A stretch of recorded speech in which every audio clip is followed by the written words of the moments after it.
আসসালামু আলাইকুম এভরিওয়ান, আশা করছি সবাই ভালো আছি।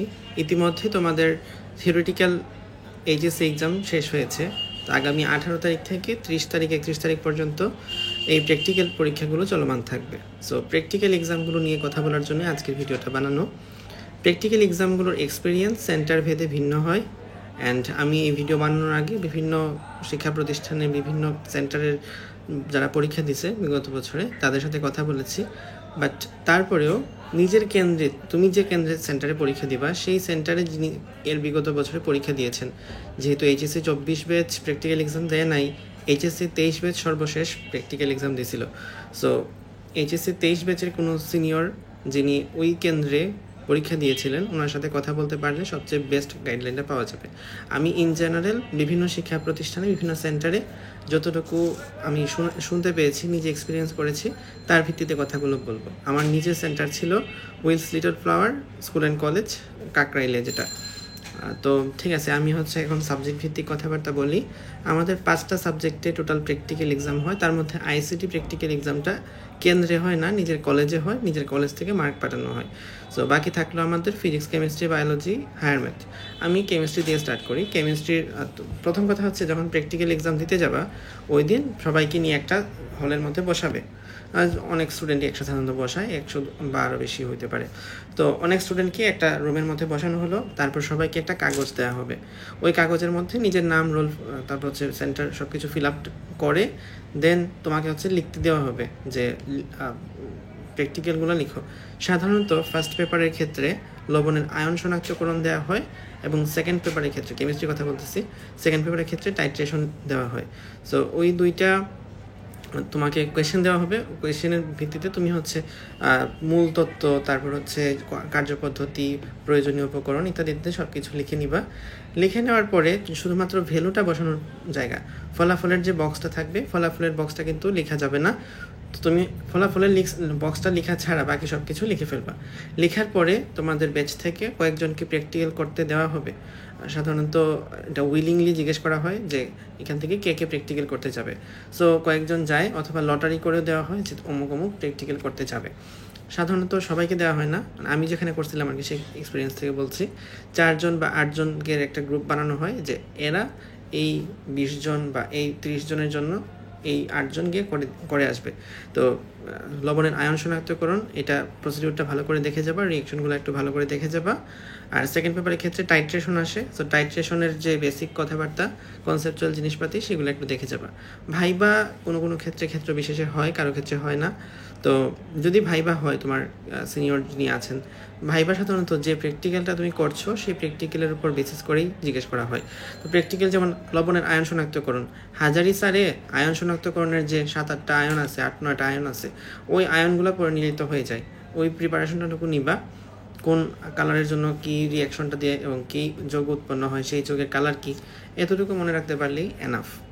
সেকেন্ড পেপারে যেটা আসে টাইট্রেশনের বেসিকটুকু, এবং এটা আশা করি তোমরা যেহেতু HSC chemistry second paper recently দিছো, ভুলে যাওয়ার কোনো কথাই আসে না। আশা করি তোমরা কেমিস্ট্রির প্র্যাকটিক্যালের এক্সামটুকু বুঝতে পেরেছো। তো যখন ওরা যে 4 জন বা 8 জন গেছিলো পরীক্ষা করতে, ওই 4 জন বা 8 জন ফিরে আসলে পরে তুমি জাস্ট রেজাল্টটুকু লিখে নিবা যে ফলাফল এইভাবে ভ্যালু আমরা বের করছি। ওকে, তো কেমিস্ট্রির এক্সামটুকু গেল। তারপর আসি বায়োলজির ক্ষেত্রে।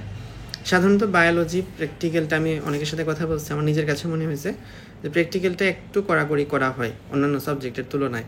এটা আসলে ইনস্টিটিউশন টু ইনস্টিটিউশন ভ্যারি করে, বাট দেখছি বায়োলজির এক্সপিরিয়েন্সটা একটু বেশি করা হওয়ার ক্ষেত্রে। তো আমার ফার্স্ট প্র্যাকটিক্যাল এক্সামটা ছিল বায়োলজির। তো তুমি যখন যেদিন ফার্স্ট এক্সামটা দিবা, ওই দিন কিন্তু তুমি ধরো ফিজিক্স দিচ্ছ, ওই দিন কিন্তু কিছু কিছু গ্রুপের কেমিস্ট্রি এক্সাম হবে, কিছু কিছু গ্রুপের বায়োলজি এক্সাম হবে, কিছু কিছু গ্রুপের ম্যাথ এক্সাম হবে। তো তুমি ফার্স্ট যে এক্সামটা হবে ওইটার প্রিপারেশনটা খুব ভালো করে নিবা।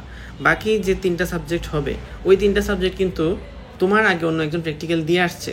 সো প্র্যাকটিক্যালে কী করতে দেয় বা প্র্যাকটিক্যালে কী তোমাকে লিখতে হবে, ওইটা তুমি আগে থেকে জেনে নিতে পারবা। ওইটা একটা সাজেশন পাওয়া যায় আর কি, যে টিচার যেহেতু ওইটাই দিচ্ছেন সবাইকে, তো আমারও হয়তো নেক্সট এটাই দিবেন। এটা নাও হইতে পারে, বাট স্টিল এটাই বেশিরভাগ ক্ষেত্রে হয়।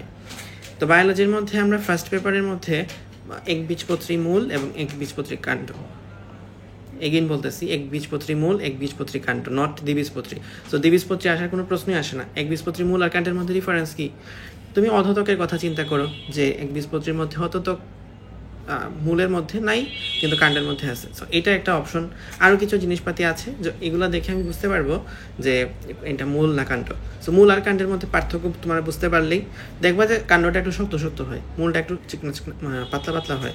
তো এখান থেকে বোঝা যায় যে কোনটা মূল হয়েছে কোনটা কাণ্ড হয়েছে।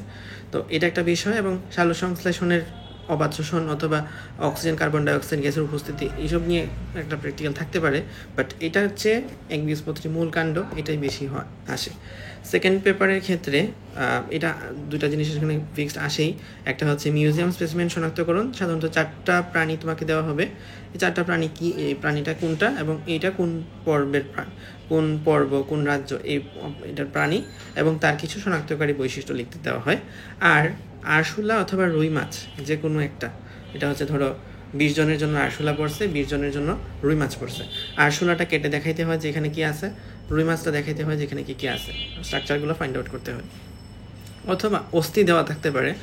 অস্থি খুব বেশি আমি আসতে শুনি নাই, স্টিল ধরো যেসব অস্থি নিয়ে একটু বইয়ের মধ্যে ডিসক্রাইব করে বেশি বলা আছে, যেমন হিউমেরাস, ফিমার, পেট, তারপর হচ্ছে টিবিয়া, ফিবুলা, এদিকে রেডিয়াস আলনা, এই হাত এবং পায়ের অস্থিগুলো একটু ভালো করে দেখে যেও। এটা একটা বিষয় হতে পারে। সো এই 2টা সাবজেক্টের জন্য। এবং এখানে তোমার লিখতে হবে কি, যেমন ধরো একবীজপত্রী মূল এবং কাণ্ড, তার মধ্যে লিখতে হবে কি একবীজপত্রী মূলের যদি মূল পড়ে তোমার তাহলে শনাক্তকারী বৈশিষ্ট্য লিখতে হবে। বায়োলজি কিন্তু লেখা অনেক কম, কিন্তু জিনিসটা বোঝা যে এটা আসলে কি মূল না কাণ্ড। মিউজিয়াম স্পেসিমেন এটা কি মূল, তোমার ধরো বিভিন্ন প্রাণী আছে, ওই কোনটা কোন প্রাণী এটাও তো চিন্তা হবে তোমাকে। তো বায়োলজির মধ্যে বায়োলজি বইয়ে যে প্র্যাকটিক্যাল পার্টটুকু আছে, প্রত্যেকটা অধ্যায় শেষে দেখবা যে প্র্যাকটিক্যাল কিছু অংশ আছে, ওই প্র্যাকটিক্যাল অংশটুকু তোমাকে দেখে নিতে পারলে বেস্ট হয়। অথবা বিভিন্ন কলেজে তাদের নিজস্ব বায়োলজি প্র্যাকটিক্যাল বই থাকে, সেই বায়োলজি প্র্যাকটিক্যাল বইটুকু দেখতে পারলেও বেস্ট হয়। আচ্ছা, আমরা বায়োলজি এবং কেমিস্ট্রি সম্পর্কে জানলাম, এবার আমরা ফিজিক্স সম্পর্কে আসি।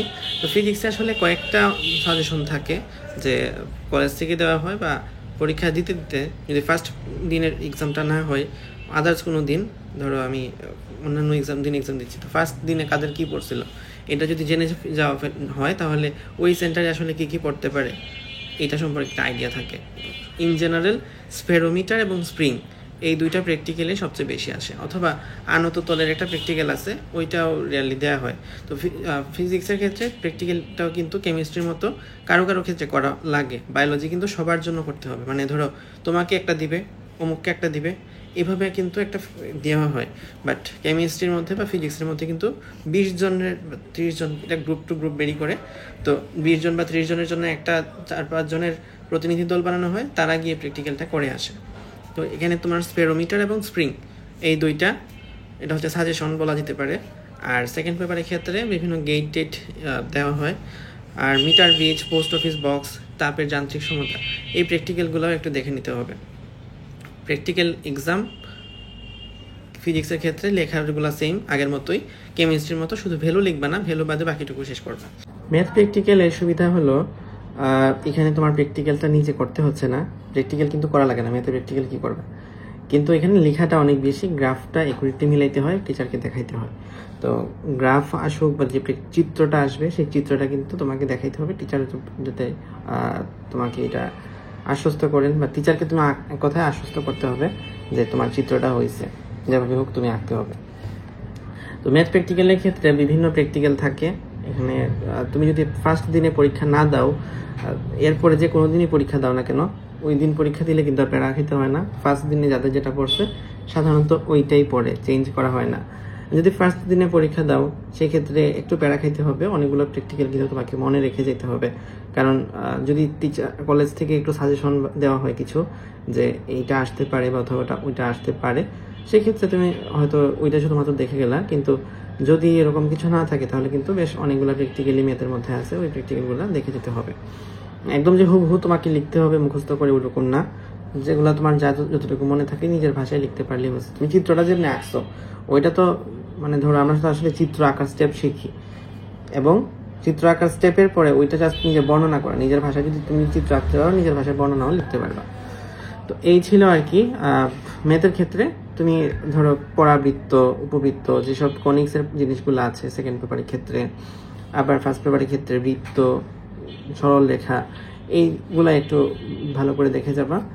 আর্গন চিত্রটাও আসতে পারে। এই আর কি ওভারঅল প্র্যাকটিক্যাল এক্সাম সম্পর্কে। তোমাদের প্র্যাকটিক্যাল এক্সামগুলো ভালো কাটুক।